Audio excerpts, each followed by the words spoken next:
고린도전서 강좌 56번째 시간입니다. 복음은 웃음보다 신음을 크게 듣는다라는 제목으로 말씀 증거합니다. 복음은 웃음보다 신음을 크게 듣는다. 2018년 초여름은 우리 축제의 함성과 재난의 신음이 겹쳐 들렸습니다. 2018 러시아 월드컵은 축구 축제의 장이었죠. 열광, 함성, 때론 탄식. 그 탄식은 고난으로 인한 탄식은 아니죠. 그냥 순간의 패배에 대한 탄식일 뿐이죠. 춤추고 함께 응원하는 관중이 이렇게 텔레비전에 비춰질 때마다 우리가 월드컵 현장의 뜨거움과 그 축제의 즐거움을 조금이나마 느낄 수 있었습니다. 월드컵은 최소한 우리나라 남자들에게만큼은 즐거운 시간이었다는 건 부인할 수 없는 사실이죠. 월드컵이 진행되던 시기 6월 23일 태국에서 유소년 축구팀 13명이 실종된 사건이 발생하게 됩니다. 동굴로 단합대회를 간 축구팀은 비로 인해서 동굴이 침수돼 동굴 깊숙한 곳에 고립되고 말죠. 아이들이 어디에 갔는지 알지 못하는 상황에서 다행히 코치가 페이스북에 올린 동굴 사진이 단초가 돼서 전 세계 다이버들과 동굴 구조팀이 힘을 합쳐서 수색한 결과 열흘 만인 7월 2일 13명 전원이 태국의 루엉 동굴에 갇혀 있다라는 사실을 확인하게 되죠. 아시다시피 동굴 곳곳이 침수돼서 전문 다이버들도 빠져나오기 힘든 상황이었습니다. 동굴의 산소도가 낮아서 구조가 길어지게 될 경우 아이들의 건강에 문제가 발생할 수 있고, 또 우기라서 비가 한 번 더 온다고 한다면 이제 구조해낼 수 있는 타이밍을 놓칠 수 있는 상황이었죠. 다양한 아이디어와 그리고 구조 동참이 힘이 돼서 마침내 지난 7월 10일 전원 구조를 완료했습니다. 여러분들은 그리고 나는 러시아 월드컵 소식과 태국 유소년 동굴 재난 중 어느 소식에 더 귀를 기울였나요? 축제의 소식과 웃음의 소식과 신음의 소식 중 우리는 어느 쪽에 더 많은 신문을 보고 또 인터넷 기사를 보고 클릭을 했나요? 성경은 교인이 드리는 물질을 표현하는 두 개의 단어가 있습니다. 헌금과 연보라는 단어가 성경에 기록이 되어져 있습니다. 헌금은 성경에서 우리가 잘 알고 있는 고르반, 도라라는 두 개의 단어를 사용하고 있습니다. 고르반, 다 알고 있죠. 하나님께 드린 바 되었다. 그래서 예물, 헌물 이런 단어로 번역이 되어져 있고, 도라라는 단어도 역시 애물, 헌금으로 번역이 되어져 있습니다. 그래서 헌금이란 뭐냐? 하나님께 드리는 예물, 그게 바로 헌금입니다. 연보라는 단어는 고린도전서 또 고린도후서 갈라디아서에 나오고 있죠. 연보의 연자가 바칠 연 또는 드릴 연이죠.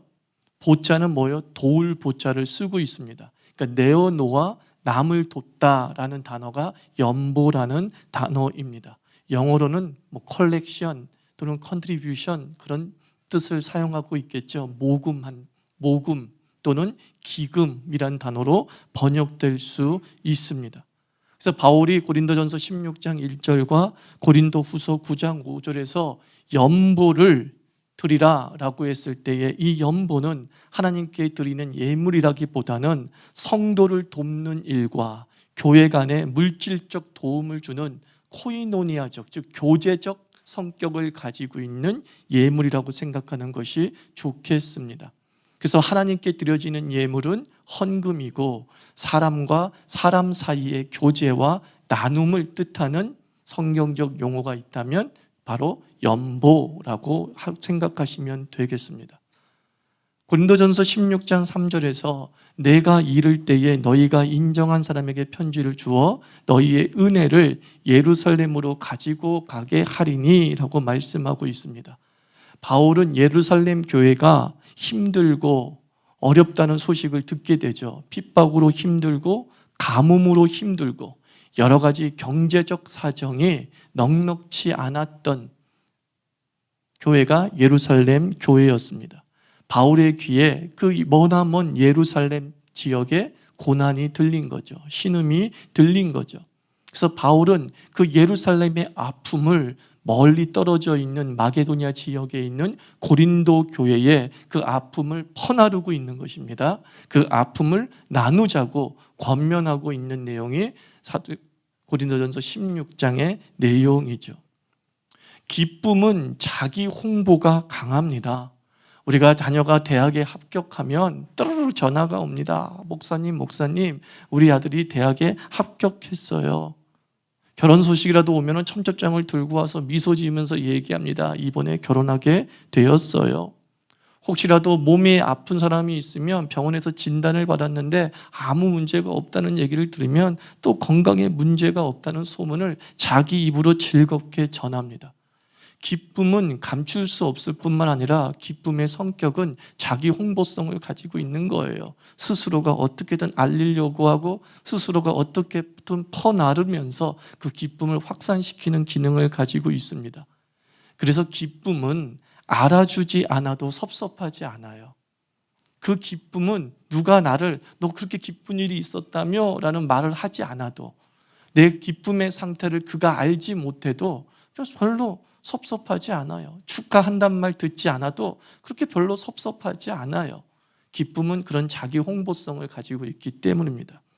반면에 아픔은 자기 은신의 경향으로 흐릅니다. 혼자 사귀고 그 얘기 왜 안 하셨어요? 라고 물으면 뭐 좋은 일이라고 알리냐며 혼자 견디려고 하는 거죠. 아픔은 꼭꼭 싸매서 한쪽 구석에 숨겨두는 성향이 강하지 않습니까? 여러분들도 대단하게 아프지 않는 한은 그냥 혼자 견디려고 하고 부담될까 봐 얘기하지 않았어요. 신경 쓸까 봐 얘기하지 않았어요. 라고 하면서 자기 은신을 하는 거죠. 그래서 아픔은 알아주지 않으면 섭섭해요. 기쁨은 알아주지 않아도 섭섭하지 않는데 아픔은 알아주지 않아도 섭섭해요.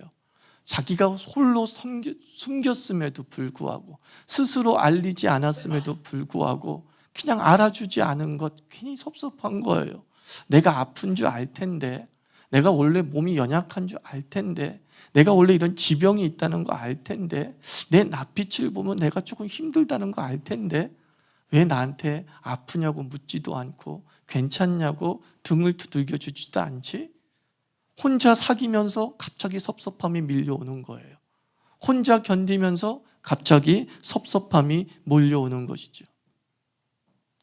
오늘 말씀을 묵상하면서 교회 직분자란 어떤 존재인가, 어떤 사명들을 감당해야 되는가, 여러 가지 사명적 요소들을 뽑아낼 수 있겠지만 교회 직분자란 어떤 사람입니까? 이 바울처럼 아픔을 퍼나르는 사람, 그게 교회 직분자예요. 아픔을 퍼나르는 사람들이에요. 신음을 퍼나르는 사람이에요.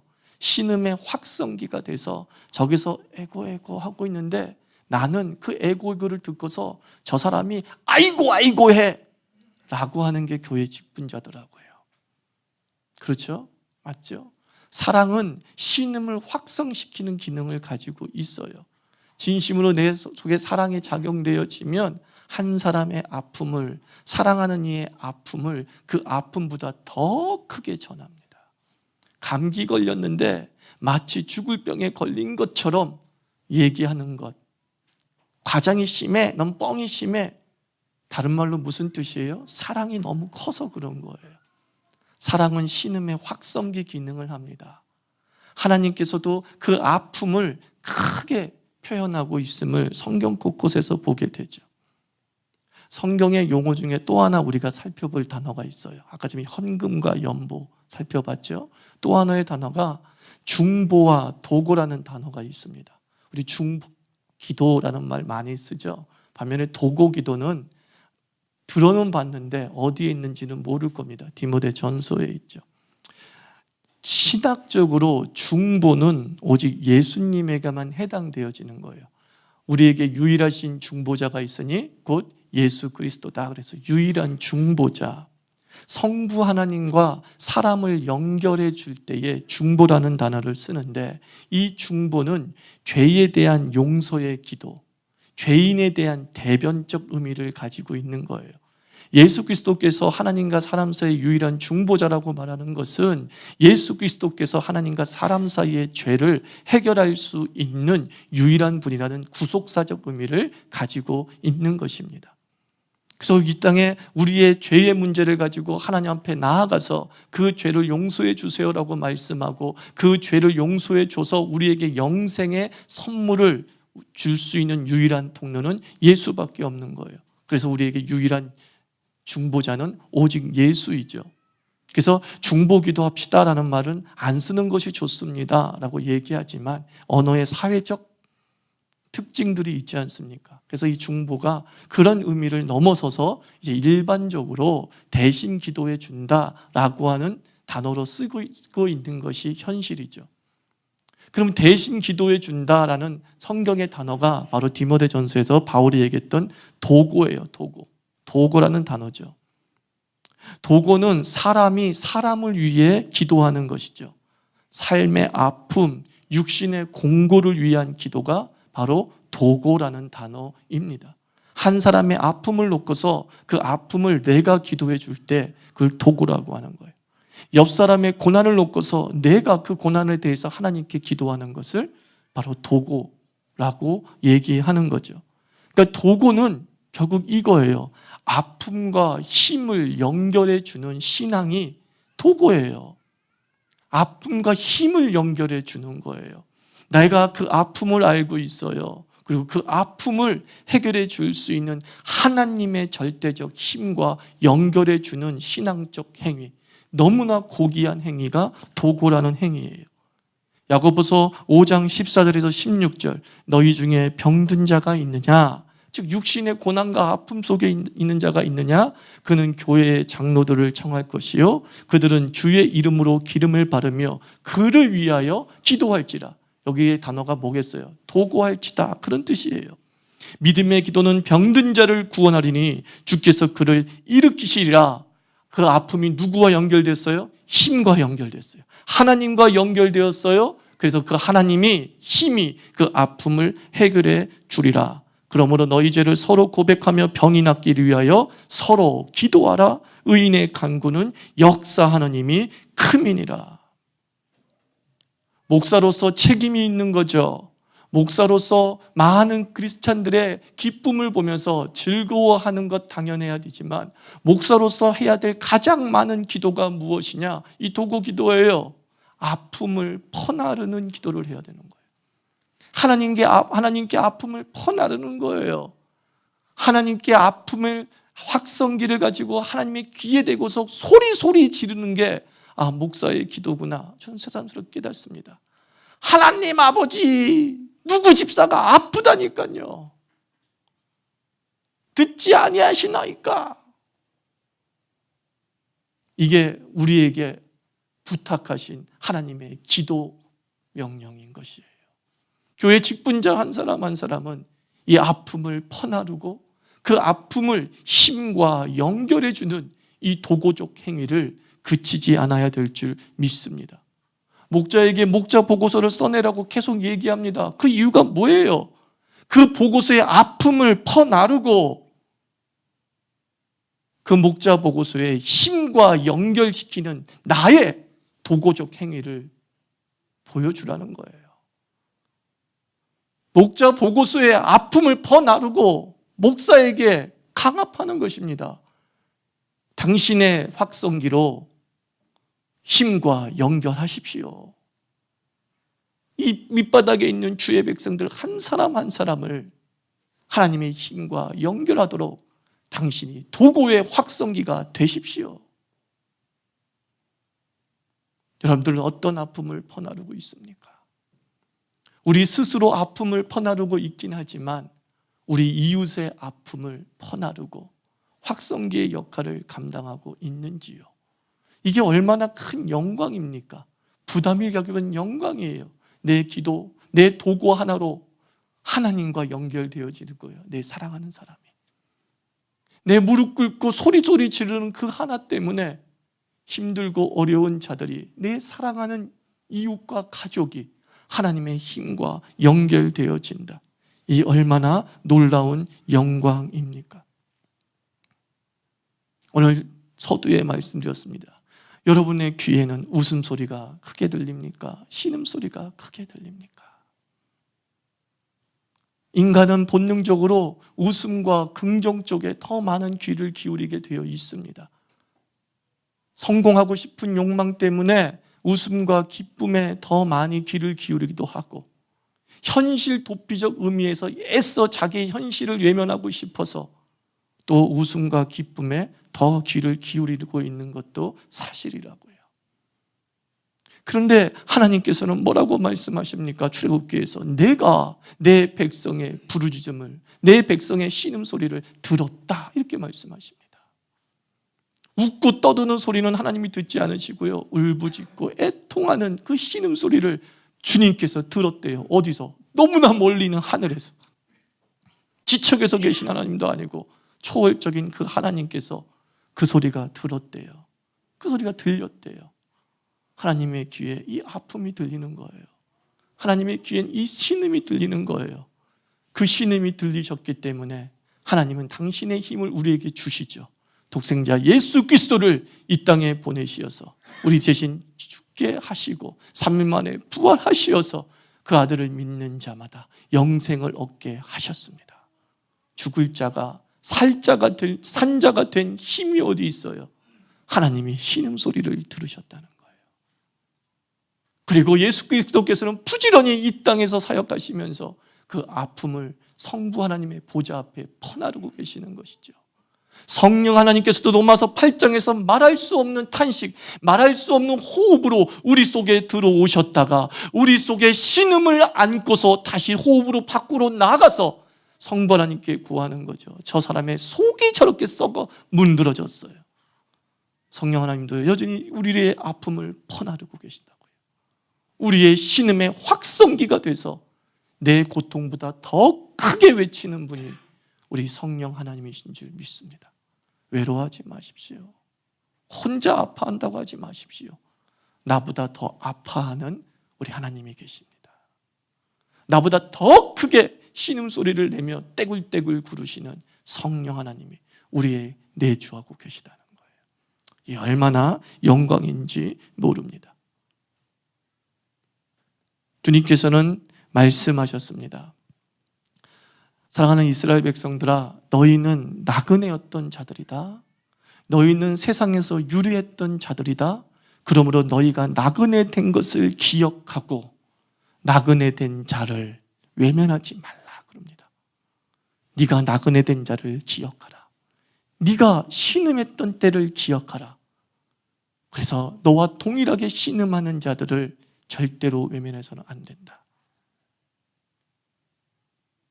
우리 대한민국이 난민 때문에 청와대에 70만 명이 넘게 난민 반대 청원이 들어갔다고 얘기를 하고 있습니다. 상당수가 이슬람 사람들이기 때문에, 교도들이기 때문에 그 청원의 상당수가 기독교인이다, 그럴 수 있을 거다라는 말이 굉장히 많이 들려지고 있습니다. 난민 자체를 반대하는 건 기독교가 아니죠. 주님은 말씀했다고 했어요. 나그네 된 것을 기억하라. 우리도 100여 년 전, 150년 전에 나그네 된 자로서 난민의 신세로 만주로 갔고 러시아로 갔고 중앙아시아로 갔다고요. 우린 난민의 기억이 있던 민족이란 말이에요. 그러므로 정말 힘들고 어려워서 떠돌이하는 자들은 우리 대한민국이 받아줘야 되죠. 다만 그 심사를 엄격하게 해서 진짜 난민과 가짜 난민을 구별할 수 있는 시스템을 마련해야 되는 것은 당연한 것이지요. 그런데 난민 자체를 받지 않겠다? 라고 하는 것은 개구리 올챙이 시절 모르는 거예요. 세상의 신음에 대해서 외면하고 그냥 우리 한반도만 행복하면 돼 라고 하는 것은 하나님께서 우리 대한민국에 복음을 심으신 이유가 아니에요. 복음이 들어간 곳마다 신음이 크게 들려요. 복음이 심겨진 영혼들마다 신음이 크게 들리는 청각의 회복이 일어나는 거예요. 그 청각의 회복을 통하여서 그 신음 지역을 놓고 기도하고 그 아픈 사람들을 위해서 기도하는 사명을 우리 대한민국에 주셨다고 믿습니다. 세계에서 유래를 찾아볼 수 없는 부흥이 일어났다라고 얘기합니다. 그렇게 유래를 찾아볼 수 없는 부흥을 주신 이유가 무엇이겠습니까? 너희들도 나처럼 신음을 들으라, 이거 아니겠습니까? 예루살렘의 가난을 너희가 듣듯이, 곳곳의 아픔을 너희가 듣듯이 그것을 놓고 어떻게 하라는 거예요? 도고하라, 도고하라 라고 말씀하고 있는 것입니다. 우리도 다 나그네 단체잖아요. 그래서 이 아픔을 나누는 방법에 대해서 바울이 두 가지로 얘기하는 것 같더라고요. 고린도전서 16장 2절이 그 내용인 것 같은데, 매주 첫날에 너희 각 사람이 수입에 따라 모아두어서 내가 갈 때에 연보를 하지 않게 하라 그랬어요. 아름다운 아픔의 나눔이란 뭐냐? 첫째, 준비하는 나눔이어야 된다는 거예요. 준비해라, 준비해라. 매월 첫날에 성도의 아픔을 위한 나눔들을 가지라 라고 얘기를 하고 있습니다. 즉흥적으로 그날 드리는 것이 아니라 우리들에게 벌어질 수 있는 수많은 고난을 예상해 보라는 것이죠. 누구나 다 이 고난에 빠질 수 있다. 그래서 이것을 잘 우리가 모아두면은 그게 너가 될 수 있고 네 가족이 될 수 있고 네 이웃이 될 수 있는 것 아니니. 우리는 마치 이 성도를 위한 아픔의 공유가 나한테는 혜택이 없을까 봐 굉장히 고민해요. 근데 성경은 얘기합니다. 첫날에 항상 모아둬라, 미리 대비해두라. 고난이 어떻게 너희들에게 닥칠지 모른다. 그리고 그것이 이웃을 위한 우리의 모금이, 이웃을 위한 우리 주머니를 열어둠이 언젠가 너희를 위한 것이 될 수 있음을 얘기해주고 있는 것이죠. 또 하나 아픔의 나눔의 방법은 뭐예요? 예의를 갖추라는 거예요. 내가 갈 때 주머니에서 급하게 꺼내지 마라. 내 눈치 보고서 어쩔 수 없이 내 장로인데 좀이라도 내야지 하는 마음으로 내지 말라, 그런 뜻인 거예요. 적선하듯이 아픔을 도와주지 말라는 거예요. 그 적선 받는 사람 입장에서 얼마나 자존심이 상하겠어요.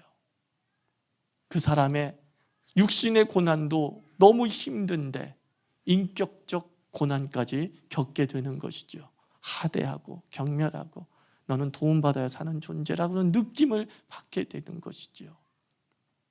그래서 여러분들, 그 기독교가 발전한 서구 유럽에는 땡스 문화라고 하죠. 감사 문화가 발달되어져 있잖아요.